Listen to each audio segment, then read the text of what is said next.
ولا تكونوا كالتي نقضت غزلها من بعد قوة أنكاثا تتخذون أيمانكم دخلا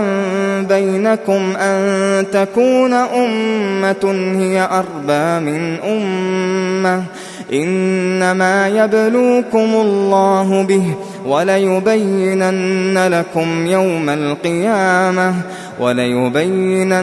لكم يوم القيامة ما كنتم فيه تختلفون. إن الحمد لله نحمده ونستعينه ونستغفره ونعوذ بالله من شرور أنفسنا والسيئات أعمالنا، من يهده الله فلا مضل له ومن يضلل فلا هادي له، وأشهد أن لا إله إلا الله وحده لا شريك له، وأشهد أن محمدا عبد الله ورسوله وصفيه من خلقه وخليله وحبيبه، بلغ رسالة وأدى الأمانة ونصح الأمة وكشف الله عز وجل به الغمة، وجاهد في الله حق جهاده حتى أتاه اليقين. اللهم صل على محمد وعلى آل محمد كما صليت على إبراهيم وعلى آل إبراهيم إنك حميد مجيد، وبارك على محمد وعلى آل محمد كما باركت على إبراهيم وعلى آل إبراهيم إنك حميد مجيد. يقول رسول الله صلى الله عليه وسلم في الحديث الصحيح وفي الجامع الصحيح، الحديث صححه الشيخ الألباني رحمه الله وغيره من المتقدمين المحدثين. قال النبي صلى الله عليه وسلم: لو أن رجلا يجر على وجهه من يوم ولد إلى يوم يموت هرما في مرضاة الله تعالى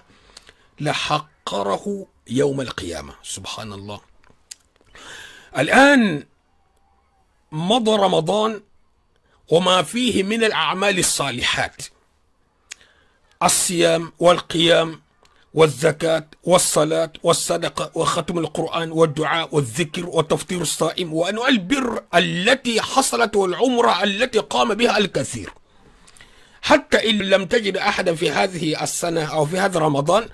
من عمل العمرة، لكن عادة الناس يذهبون إلى مكة في رمضان ليعتمروا، لكن هل قبلت أم لا؟ هذا السؤال مهم. كان السلف الصالح يجتهدون في إتمام العمل وإكماله وإتقانه، ثم يهتمون بعد ذلك بقبوله ويخافون من رده. وهؤلاء الذين يؤتون ما آتوا وقلوبهم وجلة، يعطي ويخشى ألا يتقبل منه، يتصدق ويخشى أن ترد عليه صدقته، يصوم ويقوم ويخشى ألا يكتب له الأجر. قال بعض السلف: كانوا لقبول العمل أشد منهم اهتماما بالعمل ذاته. ألم تسمعوا قول الله عز وجل: إنما يتقبل الله من المتقين؟ فغير المتقين ما هو حالهم؟ وعن فضالة بن عبيد قال: لو كنت أعلم أن الله قد تقبل مني مثقال حبة من خردل أحب إلي من الدنيا وما فيها، لأن الله تبارك وتعالى يقول: إنما يتقبل الله من المتقين. يقول بعضهم: لو أعلم أن الله تقبل مني ركعتين لا أهتم بعده أبدا، لأن الله تبارك وتعالى يقول: إنما يتقبل الله من المتقين. وقال عبد العزيز ابن أبي رواد رحمه الله: أدركتهم يجتهدون في العمل الصالح، فإذا فعلوه وقع عليهم الهم أن يقبل منهم أم لا. وقع عليهم الهم، وليس وقعوا في المعصية، لا، لكن وقع عليهم الهم أن يقبل منهم أم لا. أيها المقبول هنيئا لك، أيها المردود جبر الله مصيبتك. فإذا فاته ما فاته من خير رمضان فأي شيء يدرك، ومن أدركه فيه الحرمان فماذا يصيب بعد ذلك؟ كم بين من حظه فيه القبول والغفران ومن كان على غير ذلك. أسأل الله تبارك وتعالى أن يتقبل منا ما قدمنا من الجميل من الحسنات، قيام وصيام وصدقات وإلى غير ذلك. ناكلين ambe altala tantu la masaba masakallan ke masafoni sire min ngan kharjige nyina sunkarula ika khan kharjige fen saman na nyaminna baltala tantula man saba man sakallanke man safonni siri min alimaniya dimma aha kendiya dimma aha tawfiqo dimma ha albalaw bayin fana ha to tegen kono man nan barastoto nsetanto la ta altala nyimma ngalon nim hol bento ul saltale betege ya alghano karam betege ya sadaqo lubo ya mol to men kuny mama ya kawondo lubo ya alghano karam baro madan njene min be madan mo hol bento la haym be kele ha be den nasifana mo gosa min nono bar mena nyin karo min kela e comme en mo nyima folo la nyin karo min ke min manke mo holti mil marsate la barula biske do bige na barata kanji tala firdausi la directement abatam mo hol bara nyoko ya abatal tala bara nyoko ya ke comme ani mo hol le baraka انتل سلتل سنتل زكتل ما شاء الله تنتم بوتو مباتا كونو نا بانكي بفاريني نا حسناتو يكو كوني موانا تلقام لوسيني نينا باكونو يتلولو ده شنتال لما سيبو كوني موانا تلقام لوسي شنتال لجاني كينا كوني موانا تلقام لوسي إلى ميزان الحسنات ولا إلى ميزان السيئاتي إبتالار جنالي نمو غابارا نما كلينكي بارا نما تنصراس فيه حنك مورول حمينغا سيوتي donc on tine baro min bekete masha Allah nam junubo ko be ko yin kon lebutugo na akili nyine mu masibo daget ngena bara nyima minke na junubu bi ko be sa ko yin kon lebutugo nyine mu masibo daget nyin kawo bato ni mi ke ku ila baro beske haba am mansura ni mi ke ku ila bundai na ganje bunda min fala ila baro abeske haba am mansura donc ko yen ko altala hajo beli la baro la donc ko yen ki khabaro minke I khakele ala minke fi sasara altala ko la tamnun tastakthir itib ala kuntubu la hi wasu ala la ki hain kai subhanallah ni ala hi inya sodun san hi da baro lu sodun ita fa al bafula kon na baro merci bayta halon ne bi bara sifa minke kan kar kilin kon ni be 1000 euro jarin kilin stola ni be ba ibe karo min ke kan karkelin kono ni be frangini million fula million sabastola ita bangolo ita hane waso altala la sunkaro njene baro min fo itulo lode njene baro min be fo sunkaro le koto itele kete saraga bola bate no tanga sarago buje ba fenga oyde ni fenga la bal nga vetele kete salla bate itele asum kanyama imam mo makuma itele haru ano kara itele hawurdolke itele hanke koni min ngen kanyama Kenya imma ya inka nyama isa 3000 euro takarola na kile jombe ko la nkela 2000 euro jombe ko la kela fo jangar to ko rilin anim banna min godu bay min bulu anta fa bla ko kutato bar mo majorité be sake d'accord awina baro asara 3000 euro il va tatafir daws 3000 euro la il فتح تعرف دوس 3000 euro la ala la valeur di la baro ita fa me valoriser no ni te ko kibi la baro valoriser la ila baro la seboy ima ka on fomo anin ka wa baro la wala se baro boy puisque barante ita ba keri minti ni ala la makati ala la ko ni har kan fuladi ni se kiye mo hol dakalta puisque man dara kenya na mais ala mu fonni sire balati sor la bale banna bale yanfala bale dondi di ni a donni dama bumba di la bale mu wal mu alati a holi tila hafkata mu kamaran kelati hari man barai hafkata mu kamaran kelati hari bartai hafkata se mu hosarai la baro fismantia sifa misi jakali alko halu ko alalam non ta me fo mo en ka har kam fula di ka dun tarjan ame fo mo en ka wulo le mi adun tarjan ame fo mo en ka ha nyanku mo le mi adun tarjan ani sifal ala khayte ko kamaran kelmati iten to yitala alala ni khayta alala ile bawru besaka haba am mansura ile ro karam mo me tala ro karam mo goliye hi sara godola tilinga mu mebe yarane be jigile be la do bi 5000 francs do bi 10000 francs do bi 15000 francs tilinga mu mebe yayla alors on kala fo don talde e mobile tala be jigile be la janna isigi jan e boje taaje isigi ni ko ata 20000 francs 30000 francs نحكي سبحان الله هل تلا كوكو حرف كلي بكل حرف حسنة والحسنة ب10 أمثالها كما قال النبي صلى الله عليه وسلم من حديث معاذ بن جبل نحكي كوني باراني ما كلينك باراني ما كلين سرال بيه كلين و كلين فنا تان سرابوه أسدو دوبل من الساو فنانتي دونك على الحكي نندي تعرفوا بسم الله الرحمن الرحيم وكتين سراباينتي إتلاك هيجان قول فيها كان هل تلا جنسله نمين بوكوتا رمضان تو إني لباراني ما سلو إني لباراني ما سمو إني لباراني ما زكو إني لباراني ما صدقو إني لباراني ما سنكتو إني لباراني ما التلافين كون الوان كران يسبابي من تا متتا منسبو لو كونو أكو الحمد لله رب العالمين نموت خمسيرو تكوين بارو متتالي أمن كاوا أحلال تالال تنتو منسو من غنين توفيقو كني بس كانت حالو هفكات من كنو كيلي أفلن يغو منسو من ين توفيقو إن كني كاس سرادي باراني إن كوتو سراباسي فاي أبر منسو إنغني وجا كانوا لستو مغني مالا بني خمين جي كالا مرشان كالا كيس بتفا إكو كوني هاسون كاروسون ني نبيه ني هارونا كارا ني نبيه سورت سون كاروت ني هاسراغوبو ني نبيه سورت سون كاروت ني فنغو قيام ليلك ني نبيه سورت ناتاك سون كاروت نحكيلين اتحلو كاوينا حقيقة تام مسيبو بوندا دولا كيفانما نيمي كيكو مسيبو وسكيلا باراني ماتو إكو جمان بيخا تيغا تولو ميلو ساميلين ساندوتو هار تيغا كيسا كندو كيمي بفاريدا تو تيغا وطولو كيلين دون تاتا سابيل فورو نسو جالي إيه دا الفاتي قولا تيغا تولو كيلين دون تاتا يمي على بو سابيل بو أو نيمي كيكو البارو تكتا النجا إسا على الجنسا إمي بربو على كوتو ين إما فوكو على كوتو باتبا كو سنكرو باتبالا مبوتونغا على كوتو بوندالا كابوتو سبحان الله ما ملا حكيمو دولا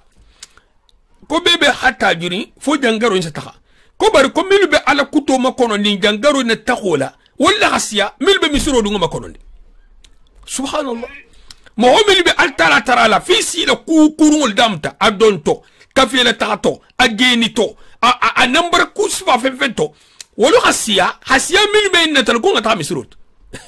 subhanallah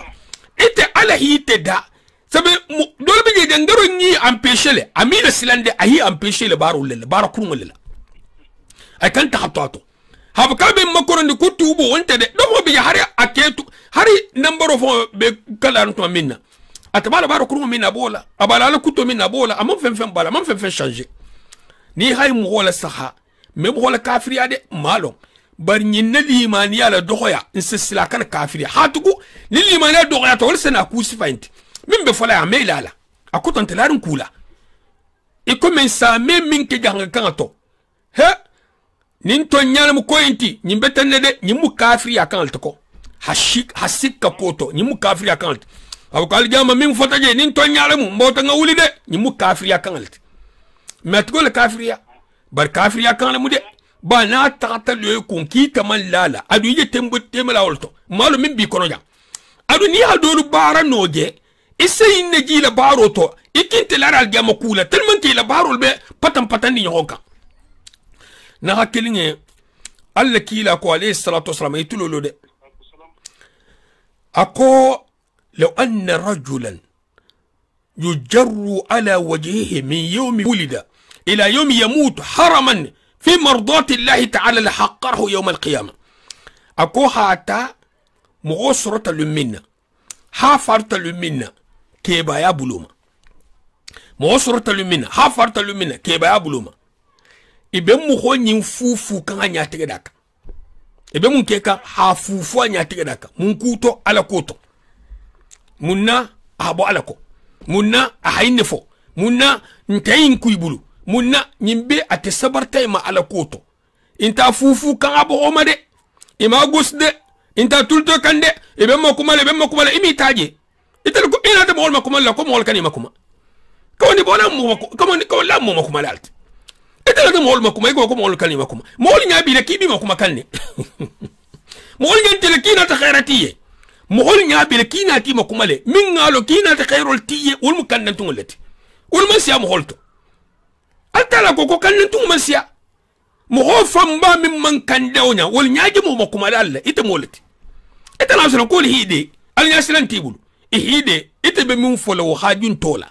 ija toro kanne na kili ni mbo ko wonde bola hay mbal programme ko iben na leben torla wotu ini altalatima o kana mo empêcher le barut alaykum salam nyada ko en kontro nyada kan yakubu nasu lu nyada fana mun nyada ko en mu bideske pendo pele di se même fonyen no même pas mu yo tan nyada kan nya tege da in hagole mu homa hasafin abeti na fata koko hol folo la nyini masibo jeni sa kunta turo tole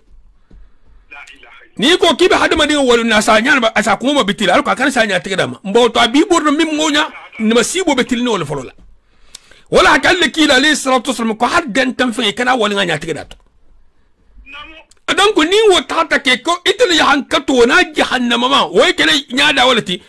bon ni haja ni nyada en fojang du fali to précisément hadde madinge ni ko kiba kuruntula asufuoma asisufuo be itafanya tigida billahi wallahi saba isafufu asabu ko ikana fufu fon ba ni ken ko kiba fufu la gursilo ma fufu roina asisufuo be itafanya tigida billahi awa allaki la bain alayhi salatu wassalam ko hata mughsrata lumina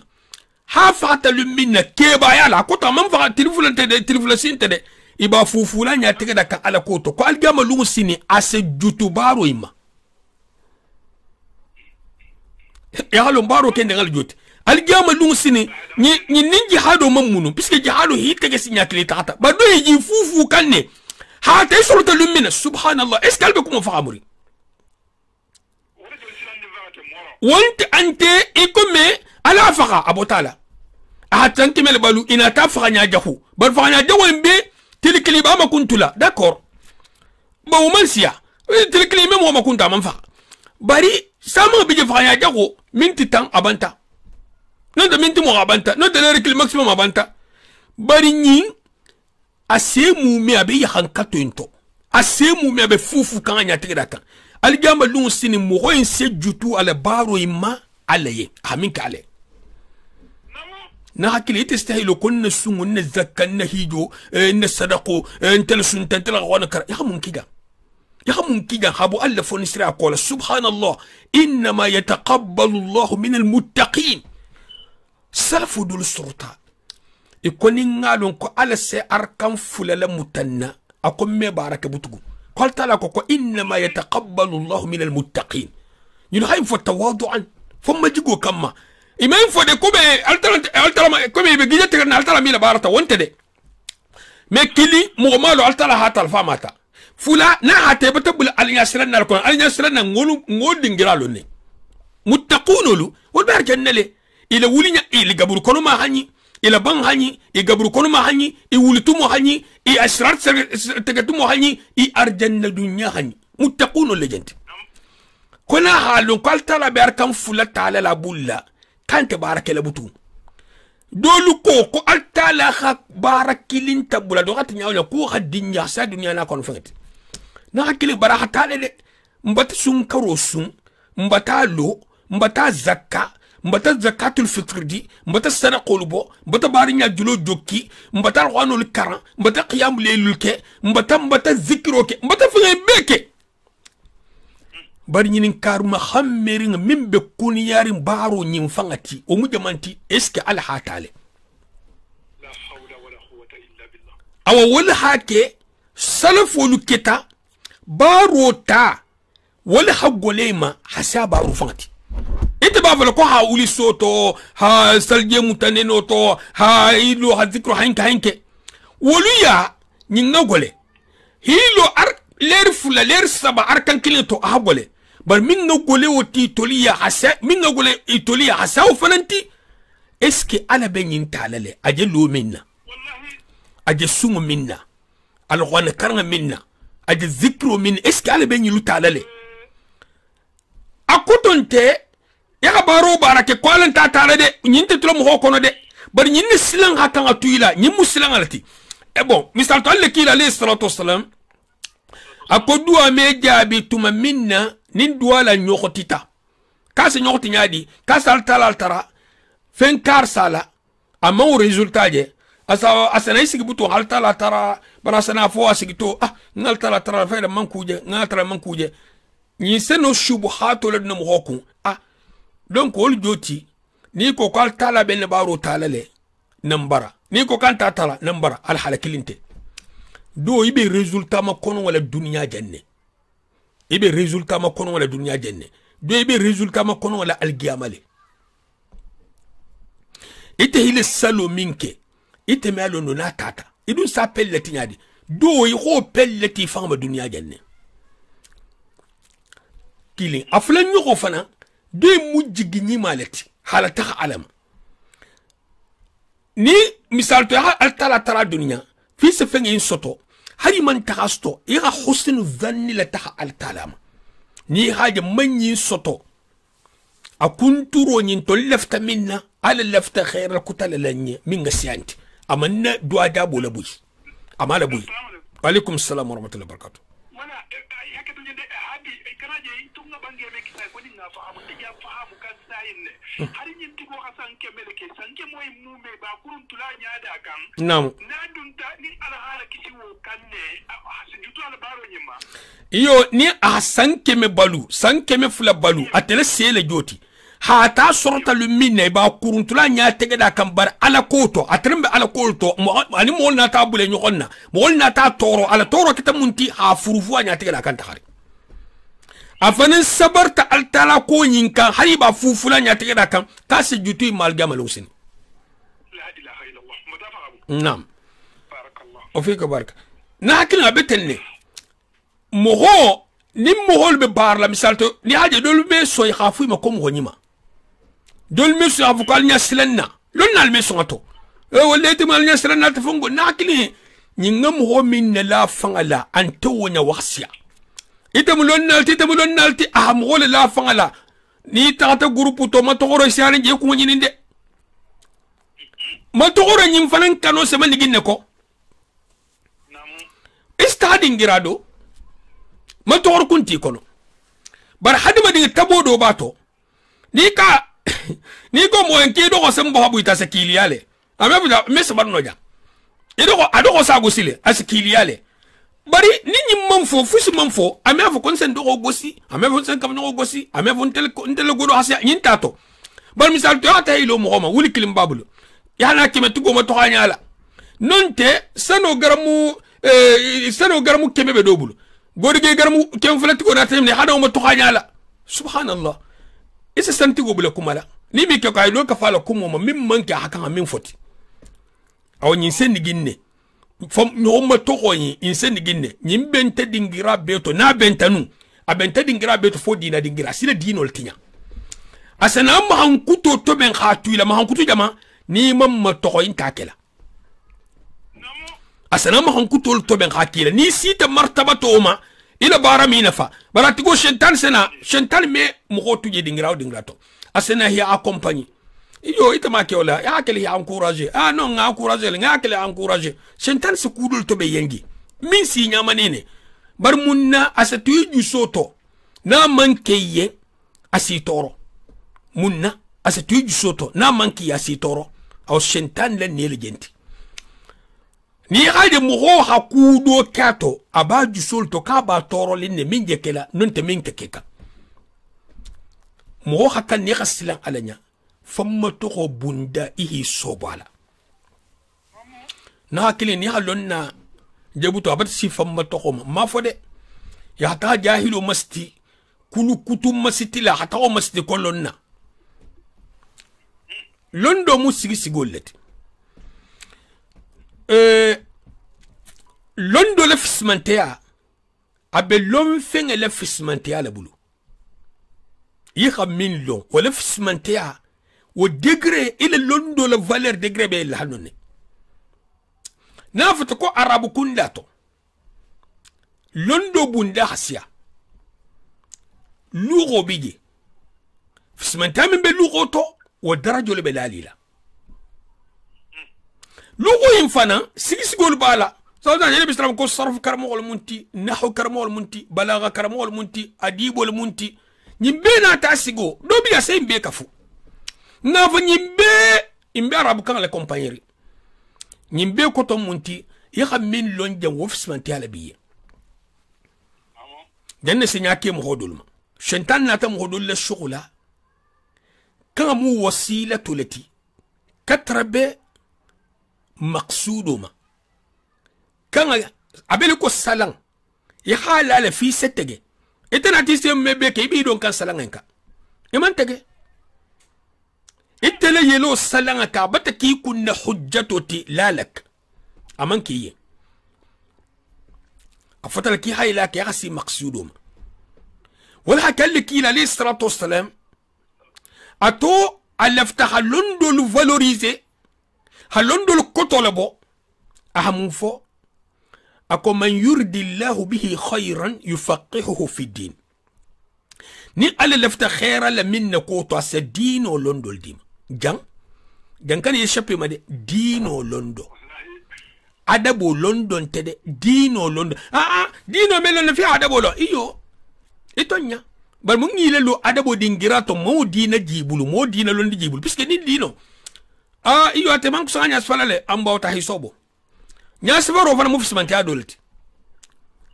mo fula na ta dok sanga asfala do man kusanga asfala yo ate mu lon nal tabra man kusanga fala man kusanga fala kusanye nyon sendi ala sadi mbotay mu fadilo dolti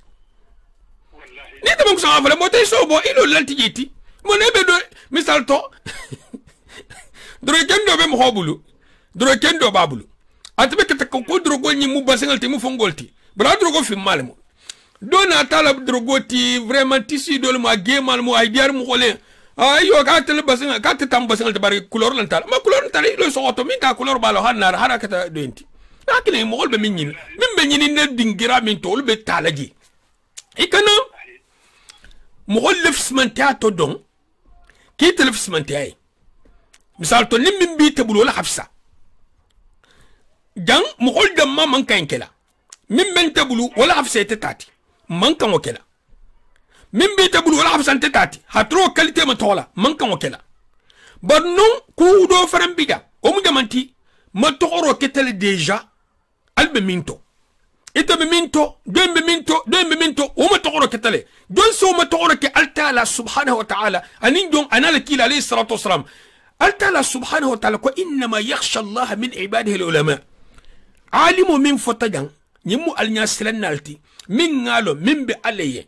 sifatul to mahankuto ilto ato nyimal to ala tawhido to ala batunya to ala nyimaya to ala kallanke ato ala bunya to ala sembo to ala urginte ato ala kortaro to ala sori bato anal dar ku nyimay to atablin milu khanyili long wala sasilanganya ala la haynke ala la haynke atal hayndi atal haynke atal senno atal bete atal be kamali wala haynlo o melo lugola لغة ننتنتي نمو إنما يخشى الله من عباده العلماء مهم نو تجهنغ كان فلا نجهنغ كان سفله أساس سفرو فلان كلنو بر مو إبه منيننا مخوي كان كجاجي تيفان بلو مثال تو ني بارتا جان لير كيلين إبيسر على السنة وغرامو كيم ني بارتا جان ما فان لير كيلين لير تان هر سنة وغرامو كيلين انت أستولا مو بيبلا لجا إنت سيمان جا هذا مو من تون سيمان جا إما تادين غراتو سبارا باستو جامينا ita laji basehu ni tata ni dunya lugha karamu ko benya tongo itulolo de dunya lugha karamu ko benya tongo fatage fatafin asiga hanga kan mem ho beti anata ga hangol bele sigi hakuma itema nyinna dina karamu ko donata ngafu dina karamu ko normal ante ko me nya tongo mu atelo tabeti wana ta kuma don me mo na fala jang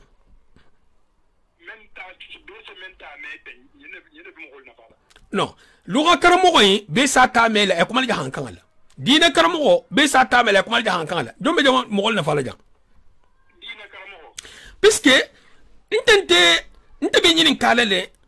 ni alta la fonse yam famma nyadi ko fo be jennel nyinna alta la fonse inte tujo nyadi ngado ar jannan kana dun jahannama ko be jennel nyinna ni ta hay ko do ina sletati ishwan shugula ku kutala ibati fam bala na kunkutu awa matogoro se mo kelete matogoro sa kele mo ga fenga je ahalu ko ina gafisa wallahi ha tuje matogoro min ko tawo no fe hatta kabul lesna haba am mansura ngabo non fana london tente ko karsa ni kitabul kasa afsar ni kitabul kasa afsar london tot mogolu khasiyale wallahi ya kitabu jawjan naka harama be fasara ba do fasara to de bal ni na ta londo bulo ma fusin tabulu akoto amisalo ngafsan ko nyin kaytul babulu ustaz lamu jami'atula nonte docteur lamu jami'atula nonta ben nyin fulal martaba toto akoto ina ta fen ta sakaraya bal ni habla fama ka hakudo nyabo ngafsan lonna li nyon soso kudo to ite se don nyin fulo la sawabu ite salo nyada ke sawabu fananti nyinne mu ite ta londo gente ya minje kitabu tigol kitabu kono kitabu tigol tal moti ite le londi tote ite wasailul moti kitabu mil karon mu wasailul akoto wol mu yelen kan singel leti fi si londo e mayte ta muminti est ce que be dan fa amuri ite kitabu fem karese kono kitabu jalu kitabu wulikili harabe kangati bulu fana itante odoro ti kitabu tigol tal moti ita mu jamanti ni be kuma li fanga yen kitabu enti bullaja ya kito la ima erreur kato kayto la bente bulla nte wote ko le ngakele sansa bambala bani hibulo silo kan tumoto ma constat meba hibulo silo kan dol mobile bala hibulo silo kay bi la farti kan da dol farti nsa ko kayto bi bulla de nsa ko vraiment ya wote ko passer nonte be kise de atama ki auto bor le han bari ina teblan tolle silo kanja wato be ni oto do ba gangan ni honku nsa on ko fayna ta ila kayto nyin sital na fanyi mentol na fano puisque ben tolle temaja amani ila kayto manyi mo hola hafset fanan fonoti ni la kayto mo ho min se man kaytita bara menyinke mo ho min man kayti soto amenyinke wala hafset min kayto sesenke bar min kayto sta menke wala hafsa min man kayto sta amenke ni mo ho kayto soto ana baro barala akusambaro la nyinna hafsa min man kayto soto akusambaro la moholia me kuma dol moholia altara yante ni khabaro baralon ya kayto sol hafsa banim baro nyin kayto soto tibulu error tuta baro into min man kayto sol hafsa tiya nin kaytin tibulu fana ila error hasya ita kan isman takuna she gido ta mo sfaile kam biska man kan kuma mo malo abi fuyi babulu mo malo akinne be nyabo kan fam moman sediama wala hakenje wakati min nafiqa ta lonna lula capital lula isabunya di ko fuqahaul amsar akoto duguba lonnalu kitabu bije duguba lonnalu nin duguba lonna nin dugu ni lonna benta ise duguba lonna la sugandi aljana saade duguba lonna nanen dugu ninga lonna bente se duguba lonna dugu ninga lonna na kuma te se ise kulu jije ni man long e askita man kaji taw kay dolel amalo asikuke error ti asikuke khata'oti min tati asikuke sawaboti min tati dugu ninga senkele ba duguba lonna abe mo holle tema ahal londo inne megin lonna le tema min na ko ka bi ketole dingira dola do sa to be ngay ani ne megen tate dugu ni lon na wontala atama dinga kuntene don asiti na min ha nyimanyi e ho fa nyi ho fa to subhanallah bal min benyi ni insha Allah halan be kol mu khalsoti kana ka way fama e kana famma to ho makanu ila baroto e kana famma to ho makanu ila batoto ila kana famma to ho makanu ila soroto ila londoto ila londideto ila femfento kan famma to makon ni ka famma to makanu mboto bati bula masibuto ado aseni ginne andigi nya dole munti ngene min fosai da mo wakani hakili tuinku sun karo le tago kanake ya hatade sun karo marugo balale marugo mu batutal tani sun karo mesila sun karo ta kola mo milu sabati ta kontine batoka ni mutta man sedel tinyi lu yankila kunna di ali sun karo mutula nyilmu alala jongoti nyilmi fanke sunkar jonti na hakilisi fanke sunkar jongoti sunkaru tata nin khatra mari gol munante takhala sunkaru tata ete sele bato be concentré sunkaru kon ni sunkaru tata subhanallah Anas ibn Malik radiyallahu ta'ala anhu ako inna Allah la yukhda ako altara meketu altara me trompi na hakili khalsa alaye ihi la barul toben alaye ihi fanga lelo sawabu silukan ya hammu homu hoje haditha kilingeni sana hadithu yamfatafta lundo inshallah min hadith abi Muhammad Abdullah ibn Amr رضي الله تعالى عنه قال قال رسول الله صلى الله عليه وسلم لا يؤمن أحدكم حتى يكون هواه تبعا لما جئت به أكو حديث انتو حديث موسى من في الله برابي 50 حديث كله أكو الدو كلي ميكل مؤمنتي ألفت منا فاخبن لفت منتي حديث كنت عمر بن الخطاب حديث رضي الله تعالى عنه لا يؤمن أحدكم حتى أكون أحب إليه من ولده ووالده والناس أجمعين. سنة عمر رضي الله تعالى عنه أكو حديثه بسكي تنينتون الماتت أقال لك عليه الصلاة والسلام كوني كانوا أسافين بيتي كفون فان قل لا يا عمر أكو عمر haifanga fananga dun yihan kanu hasiawati akombo to ngi kanu hasiam fangati ako al'an ya Umar mimbe ka ku yan se hadithu fuloyi memo hodola nin kila la bange sita so bula habula la mohoko alayhi salatu wassalam ni mumu sifadi manti mu sifadi mamunti hadithu yi misal to na bartato folo iyo ko liman al kamalu mbari mumbi barloto yimbe mu signi dol ti mo hoyliye mo ho hara hadith fasartu isala man hadula eta hadith info qal kila ko alayhi salatu wassalam kanodun altala hu préciser la rono kono sur ali imran kono qul in kuntum tuhibbuna Allah fattabi'uni nala ala kanule ala kila kanule mo talbu la kila ko alayhi salatu wassalam abanta kanu mu bulankolet kanunteme a kanunte sosono kanunteme a kanunte sosono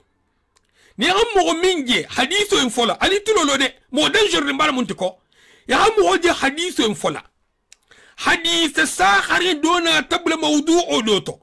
ana kila bulanko alayhi salatu wassalam ana tafan le mo min be sugandi na bulo la bulanko ala mo sugandi afani nyina mu'mini ya problem babato ba fa la hadithu en fasal ando bi man hadithu en lo dol bi je wala hadithu lo bari man haditha sifa lo do bi je halon bara ma fasaro lonte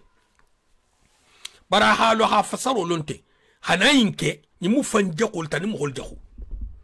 na hakili inna Allah la yukhda altara me tromper ame nyamanene altara me ketu eto be hadithu en fola ni hadithu nda fol yenne konin kubulata karko alako mbebula ala talako karko kila ko mbebula kila talako ita hadithu nyin long ibe la ringal sahola iba fulum holen ko tannemu na baro si tay ban ham holle sumu hol ma milbe to nya fulum holen fi si ko ngobata ko tol joti ham holle sumu puisque ni mo swa ngi loja munje kala yo kar sa o karantale bari atame nyimfo mimba to jafanga le holo ni haja tafula mimba to jafanga le holo marigo le halon wala babolato ntul me abonato e kato nyalo e miafo atla da fe malala salo seketenne sunga eketenne zako eketenne fungo eketenne iseko be mi le fo bundai adu nyinna bunya botati puisque le mo be problem stolo ga minkan ya ka hol nya bo mo hole inte fan sugla le fenna mo hol be konkori maliko le ta kana ko be ko kalta kolon si e hadu be kolon la mo hol be jigiri jilo ko bela al barbaro le jigima hadu barbaro le hadu mi ne mi odima mo hol hadu min na kandanti abuluma ibol nyor lika inte tali fankele ko la ta ko mo kete dro wallahi karsat mem ko bar ma ko moto atel ko onda ni mo meble honna mo fo mo hol min fo mo hol yonya hari ofo shentana me gala ay min fo kam mo hol hari so fo shentan le me gala salje zam tatenne nin salje tantanta qabla sujud qabli sujud ba'di hi fanga le shughla fens fay le comme ku fon tam tar habo el kol na hakili nin tawhido man kita communauté mal bata problème sto dino mu tawhido lati ñim be bamburin tawhido le koto mboto al mun kele ñim faham lati al ma khayro dilamma al mun kisla hantanga mbe fen kela na baro ñiluto nkana kawala de nga kata hako ke sawabu buloma nkana kawo se baro le boyle nga saga matugu kawo asila baro le boyle antenna fa ante fentule bulu amentre bla soti nyebulu mbatalon allikila alayhi salatu wassalam ako atefan le baro mele dun arjanna atefan le baro o mele dun arjanna na hakili mumbi te marshala jam ko mo do le baro sa dun arjanna dum mumbi marshala allikila alayhi salatu wassalam غفر له ما تقدم من ذنبه وما تأخر على الصحادة غفروا كتا من كم بتا من بتور براتل سيسي سلا إنما محمد رسول الله صلى الله عليه وسلم إتمسي سلا إلى على كتو خبو إلى على سوسو خبو إلى كولو هسيا نيتخبطو نينكنيامي إيه بوتنغا دوكا فيلا على كتو بتقو والله يسرقوا من فنو كم تتا انت الكيم بروبلم تنو anti dala mba loni la kuma kama walla mo kan asila an mol iji soto min bije ko wala kontra ko altalan tol malo min bije bartana halo banni la baranyima al sinyo kon kilile baranyima folo la muto jamu kodu balta ndemi folte baranyima folo la muto min bebula la ko wol bayitala have ko folo mutatale min bebula la ko wol bayitala misal to ni baranyima ke ase bara nyima kutale kili o faransa ta kili silsila to ni se joki nyona bani ya bara nyima ke hi kunto ata bara kurunke silanja ya bara nyima ke hi kunto ata bara kurunke silanja bani ya bara kurunke ina ta bara nyima jokala ni muta masere nyima lati habara kurunke hana bara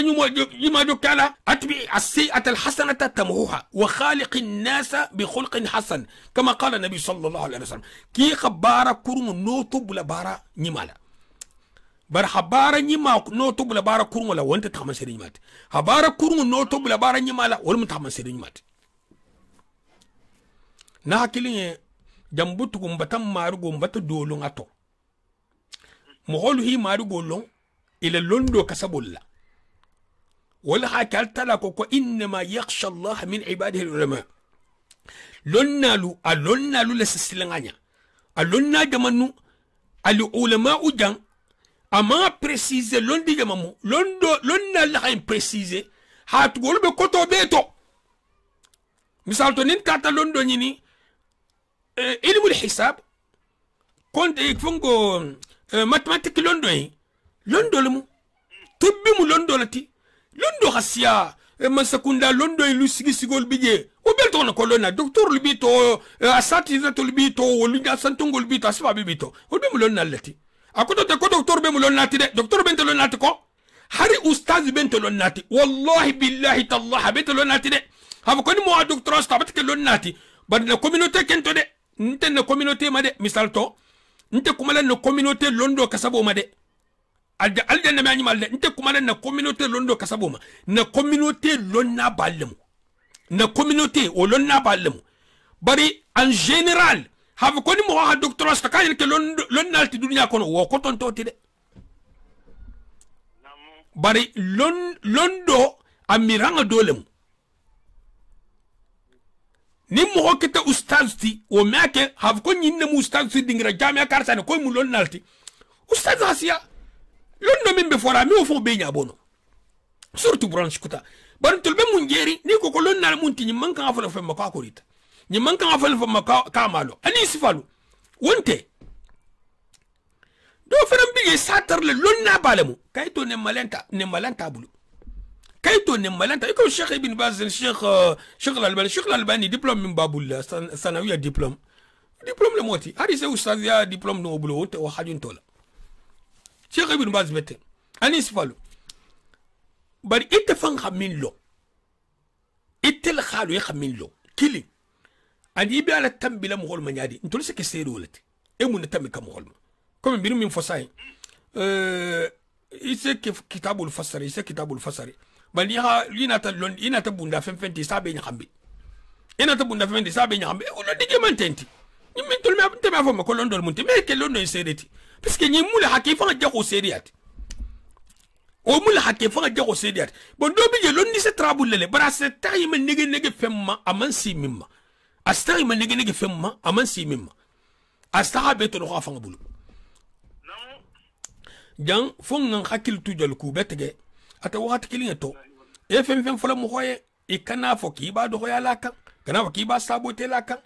mo holu muta ite fanga tabu nyimala e kani muta tabu kurun wala ni haje ki ni min ma keno ya itizalo ke hisobo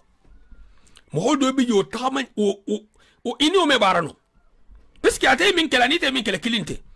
bari sa tra nali sobo ni holna alsa kisi nyona nambaro samama min manke ñoxon konti amanke ñoxon jaw ya tane usbal alm ben sawma mo wakane yi hakil tu jal ku kana kawai fangama kana kawai la barol ma na baro min tambita nga kotodum nga long sun karoto na samangal sata sun karoto tambe kola min sata sun karoto na mi se double sun karoto me double sun karoto tambe kola ko mboto akata butu mba me double sai ya kata fisala sia ya la sia puisque ça ande double kan folo te di aler kilim bara e se ler tan sara dima sa ni aler kilim bara ler kilim sara ime kat fi ler tan sto ya ka ler tan sto mo tal ben sawma al sun karo sama dila ma hanna sun karo muta al kanan ka wanna baro ma al mun jutulan na bara ni mama al mu akela bara bata alaya al kanan ka wanna bara ni mama bara al mun ka walanna bara kuruma ninna kuntu stiyaroma nga femfen na khaso to sun karo to al mun nim salama al mun nga tobe ngani al basila alama nga femfen ke bara nyima to al talen sun karo tanota al kana kuntumbulu al ma du malambulu mil khasala qiyam lillabo al kana ki hakuntu mil khala fin ko damta al kana ki hakuntu mil khasana ko damta al kana ki hakuntu mo ni bara nyima do damta al kana nyin kuntu am hobulu min nga bara jago tuje al kana bara jago imbundala kay mo mbutu al kana mo kawa ila bara nyima ma al kana mo jutu ila bara kuruma mboto al mun nalola sila nyima al kan al mun sabatala sila nyima ka insafo beye min darta arkan min nga qiyam lil ke ko tarawih honi arkan tan alinkili do bi arkan kononto comme ça li misiro to nyamina bar nga fo ita arkan o damta su qiyam layl ni kuri ta nyawunya arkan kilin kanida baro ma to kore dangal tide wo ma dangalati bara ko to dan ba fa mu fo imma hila hasino ko ni ken arkan kilin kala bay ke me arkan sabakeno mboto kilin ke akoto joti a ngel la hasino puisque arkan sabo be kori li nin kilin mun tren so keno barkara kilin ke akoto joti ma fa ne ke arkan kilin ke puisque bon dans ce soro bi ni man ni ko o kuntila arkan saba ni korta nyawunya arkan saba ni korta nyawunya arkan lulu fula salam alaikum fula salam alaikum lulu nyoko ya hake witrot non tar kan worula non tar kan kononto non tar kan tan ninkili arkan tan ninkili nge nsi nyoko na li e kana nyimbula ko ba ko sunkaro batta nyimbulo ite malo ni eta la sunkaro le toy ni eta sunkar tan le toy e mesi ala may be kamalere ngamiro la hafi sajeni be sila be na khasiri baro ngake wonte de ibake ka يا باروك قال لك كده عليه الصلاه والسلام لا تكون كفلان كان يقوم ليل ثم ترك اكيد كان كيكفل كارسا اترس سو تولوكي انا تادابلا يمكم مثلا نبالتي ده اكود اسايبا دين دو كي كان كده كو كارسا akatran si do soto asuro ko asusu na filo kana tadabla nil sake sun karoto ina tadabla imam tabdun kito en kono ibata dun nimisa kito kono ani nimisa hadithu en kono ani nimisa kumu en kono mo beto nyatongo bula dino ento nakli kana soma ni korita lumina arkankili qul huwa allah ahad suratul ikhlas nante suratul kautsar kita arta sugo ayo do gata nyawnya ayo sutata nyawnya soro sutata nyawnya arkankili jeni be kura arkantani kili na meta minti tan lu fala ado saman kori be kori to kori konto gole ibe salla taala shentan kori shentan si digile mo goto say ba ibe baro do ke koto hasino go bulela hawa wo bulela hifatelo gula ko imbe ibe baro en kala taala isignal tega were shentan le tremi mutari al ko kana baro en e kura ta baro kala abati hajunti tele butu atata ise tu fang ma nimi ke ko ise le resta baski nya ibe nyal tega renko adu sino gol trembila ibe balto frindi adu itrembe ko diline ka sala trembila shentan le sen kam gola ni barta sal jemta har kan dental misay ibe tele fringa damta ni soto itrembe lori jani be dunne salonto mbe kori line sino gol ben mbe kori sino bayina ta salonto ibata balto firi do ka sorom do ka fu ila karangama do ka fi la salo ke kunyuma me kani di barasal butu altala jeni hinne la gente atel jeni bu shentani mbulu e kala ke ni na tobe ndunta lo mbe arkan mbaka ben tan lu ko tunga kurata non ibata dunga to altala bata sisile yiro dima altala ko kila alayhi salatu wasalam alam nashrah laka sadrak alam nashrah laka sadrak akoto hi siso le yirwa londi bay ma denga le siso hi siso le yirwa kiliro la altala kan hakiliro ka altala kan fon altala mo mi siso le yirwa hi siso le yirwa dajigo nyima illa mili makakutu nyima ilu ide makakutu milla nyul mekeno dajigo nyima mekeno foni siso be yirwari non te mekeno hi siso le yirwa hal gama kanu ha dunya tu koma nyimbe se ke sisiru en kon ni altala sisiru wo di ma saluto ibe munyin naja ila betal tu ha ke dun tatu nyamine ibe dun tatu mamine ibe sitirine isiso be le sitiri idun tatu nyamine isiso le yirwata mumba kele ibe sisile yirwa baro kala sisila siti baroti mboto alinga silan alanya nganna baro toben nkana fentiato al mukhaira kelanye al munkisla al muntangala al muhijab al mustra wassalamu alaykum wa rahmatullahi wa barakatuh.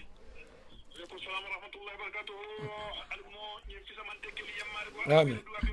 آمين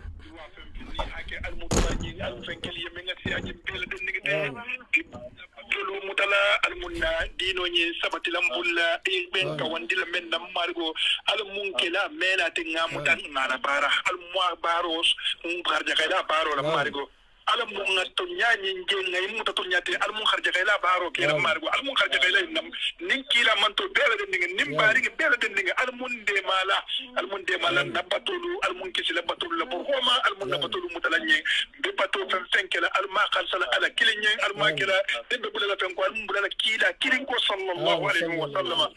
wa men peke tuwa menu keta sala bo menu keta kuma nyima men fota sunkaro yin ko margo almun be sarali barola almun be sarali barola rabbana أتنا في الدنيا حسنة وفي الآخرة حسنة وقنا عذاب النار اللهم رب صل على محمد صلى الله عليه وسلم بارك الله فيك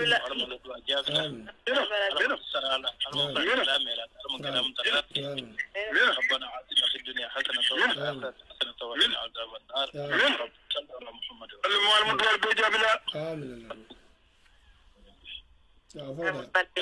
الحمد لله رب العالمين. السلام عليكم. وعليكم السلام. وعليكم السلام ورحمة الله. علي سالو وسلا هرنا ترى نيكراس سافو سالو لسنا لا كلا نمتان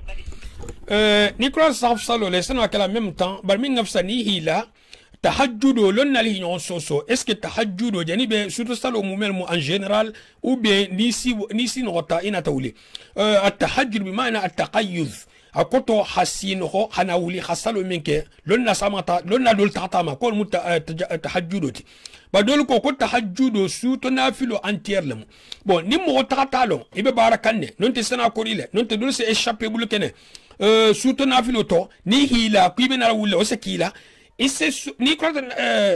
safo salla ya ratibato min be safo ko me ko karkan fulo isse no le qiyam le dam tara dol dun tato har fungo fitr sal kola isse no qiyam le like bar so sorol boto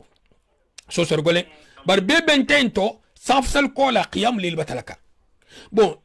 so soro be mentonya fitr sal kola o nte so fo mo misal to wato se si jando masay albe ko safo fon sal to mado man fo 0 heure جناب بكراي بلوبولا لا زيرو فون دو بتلاكا وهاتو تو نين خاطريت مي قيام ليل كنو فيو سو كنتو نسابي حاكم في تروني صافو تيم لنا لكم كوما يا كيف الكو كان فالا مومي بنين خاطر كي صافو نين في ترو صافو ني صافو كولا سنو لحدون نيستو كان كيف تروني يا ابو سوروتو ياكنكم دونك قيام ليل سنو اكلا صافو سال كولا ديريكتومون باسين توتي بني هي لنا تولي سولا بنغلا ولا حسابيت والله اعلم. وعليكم السلام ورحمة الله. iyo na tutusala zile lumena na kama kwa memuta ima wuli jona fo subaho sita subaho pakite subaho jana subaho ara kampulo saktubo batasi isena ole vitri sala utumo ba fomo vitro ni fajiro sita butu vitro mesali ni fajiro sita vitro fanana wato ala dar adamu fongo fajiro te ni fajiro ken sita butu witro masali har khatra kinne be sallati lo man si fole son arkan salla non non witrin ti yabutu arkan ti yabutu e be fajiro direct fajiro sunno parce que ni ko fajiro wato men saga me tuzo saga me tugum ni ko fajiro arabolia ije suba ko jela ni ko salat subh e suba ko jela salatul fajr e be suba ko jela ba ni ko sunnatu rakatul fajr e be arkam fulo jela ntul safu man ko fajiro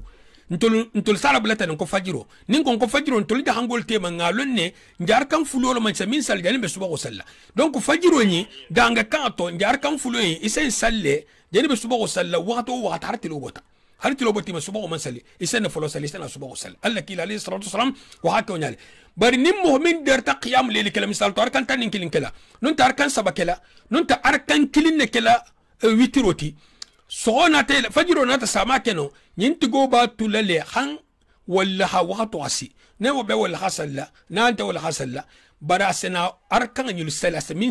سلسلوت الله كيلا ترسكتنا عليه الصلاة والسلام نشب أكو كوني سوال تمام على ويترو سلي أساس سلي سخومالي أساس سلي نادي إسان نوتولي إمي ويتر سلي بتو مثال تنير تاركان تاني كيلا سلي باكر أركان تاني فلالتي أبانتا ويتر نتيجي بتو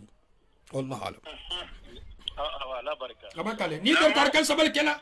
أركان ناني بول كلا نير تاركان كلنا كلا أركان فلي بول كلا نير تاركان لورو كلا أركان وورو بول كلا نير تاركان وورو كلا أركان سجي بول كلا كنتو ويترو يبقى كتلا هول دانتو لا مو نعم عليكم السلام comme n'a pas saligné donc comme sous contexte tout ça donc c'est non les parce que ça faut ni fenge yana pour communiquer yan ça faut tout mal aussi donc c'est non les comme il date le temps qu'il ne s'en là c'est le ou la ça il là et comme yana fajir rasi il y a tout le nani sera là qu'on va te bien mo ekyo ya bala mun tidino to alum benesa hadoni mbala kwadi hadoni mbokile la jani ato salesila na mbata nyaje basinte qiyam leli sato sigile isabari qiyam leli sato sigile basinte etro benna altro benna قيام الليل ساتو سيغلا باسنتي ناي دي سار كان ناني سال ساي بري انت ويترو سال دي ويترو يسلا بانغو مالي بون ني لفتخاتو سيغي انت اركان ورو لا سالا يبي اركان ورو لا سالا كوم سنا لولو سالي ني ولتا يبي اركان ساغلا سالا اسنا سابو سالي ني ولتا اني سبالو بون بار ويترو وبل بنات لي كان ني تاتا سيلان سيلن ولي باليالا فايدا انت لارين ولي كولا سنو كلا با سامال سكن كني اسي arkan woro in sali ani witru akoto ise woro ulo sali ni wulta butu ise nano sali te sagla witru nam matalo fajiro leri menje la ngonya suba matalo suba ho de moti sire rawati wo menje kerja ni suba ho sali ibo sallawo leri wo de ma iyo ibo sallawo wato ma leri iyo suba lero wadanno sike wato le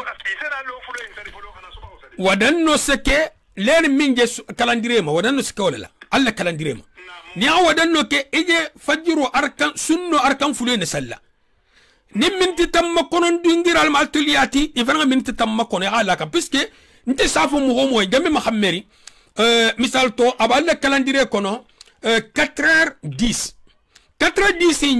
ni mu wadani watoleti ni wadanno ke iga fajiro arkan fulo sali ikana suba ko sali mukku fani minti tan la taka puisque ni be misro fambato minti tan munna fana la taka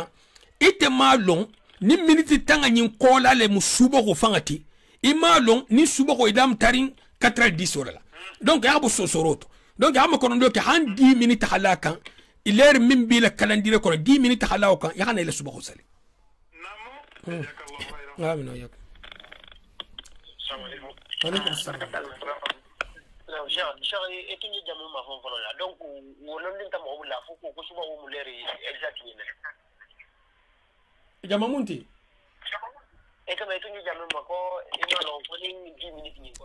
bon nje calendrier ma mida calendrier to ben itema woluje ibatala kono 4h10 ni be misro kono isa wadanu le ke ne me salala isa minute tamma kono hada sali ita malo minute tagani nin salo sekele jani mbesila na va koma donc ya kama kono do ke habo sosorento puisque ita malo ni minute tango ko lal musuba gote idu nya bo la misro be kono presque ni ado lo manyini kaito isa o ki malo e fana saketane misir kono mo wolfo mel be misir ko ni manyin ka sam sam bi responsable e be kuma kesal ma fu donc amako no isha on tulle tini kala fana fangu misal te ki me isa me mo mella misal be hadisi bi sana e kam ngila na ta kon kila na sunno mu sallallahu alaihi wasallam esana me dulle sine ko lonna famba ko tenne ko tanante lonna famba ko tenne ko tanante ni mo dum pe sujur sifa auto mushi ko batano ni dun ta sosoro sifa auto malo sosoro be bundi mimma malo fana min jene dun sosoro to sabari malo min jene dun sosoro ta londo dandi minto puisque lonna famba ko tenne nyimu londi kangalati nyinka ni dia kanti o man kan kila ni dia kanti wa kan ne ho nyanyini ha sabati bulu iko lonna famba ko tenne lonna sifa jamalu fana ni musunna mugolati al haqiqa mugolti hata saybul mahana bla sayna ya qabla silsil sahan ko enti taale itele lonna abi madhhabu minka non talbe firqato minka lonna lu wol fam bahayna fo puisque do biye lonna al babulu wa fem fo lonna be holfo wa fem soso na ha min soso asake wonyale atel soso ro saw we sahar wonyale hatugu ni haja ko dun doyna haymbe lonne halima maliki haymbe lonne haro halima malki soso haymbe lonne bari nyinte koti nyinte tilingati koto tilinga isake tilinga kan recherche bahso seke tilinga kan ya ha resultat nyi malbo tilinka na hakilin algiyama be makhammeri nyimma konteni ne mo hole tutato ni mo khayin lombutugu nta di mo min beyen duniya kono mo gon tije kelu to min ngam fasi altala ko nyendi kom baba bi bor lambale mo gonte musolto min ngadi min hannasi na bi bor lambale fonnin kelto na hakile bi bor lambale muskunda to i musu bi bor lima na hakile ni bi bor lima min ti bor lima mi onyanyi ni ganja di be silaje hifa bla nambaro to lententi had dunya jam fo jombi do ni nambaro nya ana ta mbote ni khairul mle ina tati ni na tati moro ibo moltar la shambul la kono ndi malo dunia de fo nambaro na sina do may batara hay ina fo mi ni nambaro do jala batta galato dunia de betenne itla ke tala al ben soma barakallah parce que ça va se surtout pour tout le comme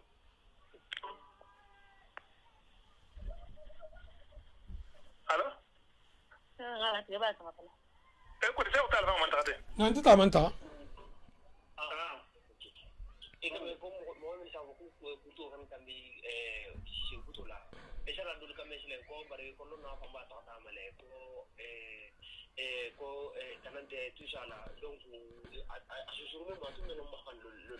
bon lonna fambal tata ma ko tanante ntolle kila inga dinye na le salatu salam lonna o lonnati kila nyin konye kama kan tambilala itala shentan lonna le no ko kay tambala le mebule ko ibulay ko ndrobla kila ko altala kila le kini bila ta ko sadar janna ni khasu ta adu jahannama ndol tabla lonna ko ja alla kila ko le salatu salam kala tabda sisse kutol kabe tato lonna famba jama abdullah ibn umar ko abdullah ibn mas'ud radiyallahu ta'ala anhu ko anta al jamaa wa in kunta wahdak انت المجمعاتي ني بتو نيالكا حري كلينم قلت لكو قال لك عليه الصلاه والسلام كما اسفل من الكعبين في النار نمن ديكتا كوتو كوتو كو بتاتولي ما فلك كيلا ان كولو نافام باكو يبول فلا الجامل وسني او انت لنت بريلين وفو الكن ودون كوتو نين لون ناجي خول بجين سن الدنيا كونو لا اسكرن في سكران ايمي سومبارا لا altala man khaira kiye puisque ni alondo ste man bara khairan ti la koto ñil itul mast ñasile se kata xanyil moderniser ko fu mo la tamate atul batu gol yarine wallahi ni mo la ke klinti kila mala wuluma ha keten kuma kan fo ko la ha préciser alla kila li salatu sallam ko mo kan ke te ko ka laftane ite ko lone laftane la alum ben sam menga sambina no keten takbiratul ihram man fa ko al imam malik lemo no sa'id ibn al-musayyib sa'id ibn al-musayyib manamo sambina no aberga bolo sammu sanjalo amam mo tongoje ko to mo le ba nyaba te tongola sambinani amin baro olni la londo fanan be ibe slani fan kota wala di muso mu rababuti rababu man sobata min no fe na ga di muso di bulukuluma ala talibi bulukuluma yine ate said tabi'inu ke ba dole mu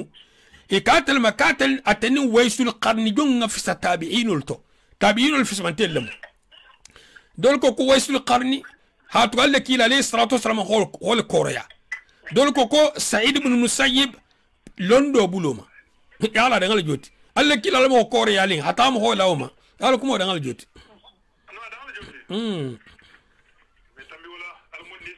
amin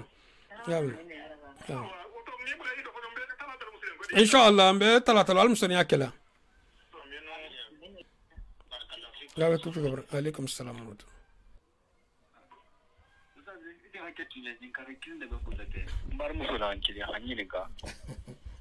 ايوه متاخر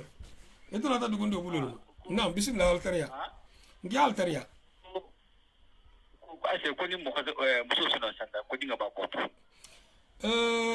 na keta ka dinga nyi ame ne sigi no sel wakati tambila sel le dinga ba koto bara hakata dinga fana hala kushi to be asar ke dinga ba koto wo fa har sel wakati kunte asar le dinga ba koto ba sinte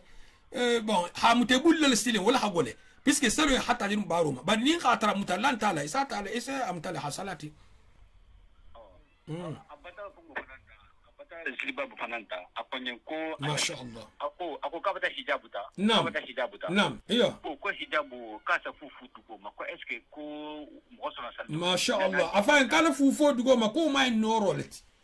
bon kele drop fano la fufu dugo mai masibolet asa tale kilama bar musola fano la fufu dugo maafuun anhu yanfo keto male lonna ko ale de min be fufu la no ha ko sota de min ben ala fu abena ala fu fure de min kan wonyato wala ba seniala automatiquement muso ta bonyale al barkala la hijabu to al malaki silate hal tangata ha sabar ku ni madam habula arjanna hijabu bitlani maltema ما شاء الله بارك الله فيكم السلام عليكم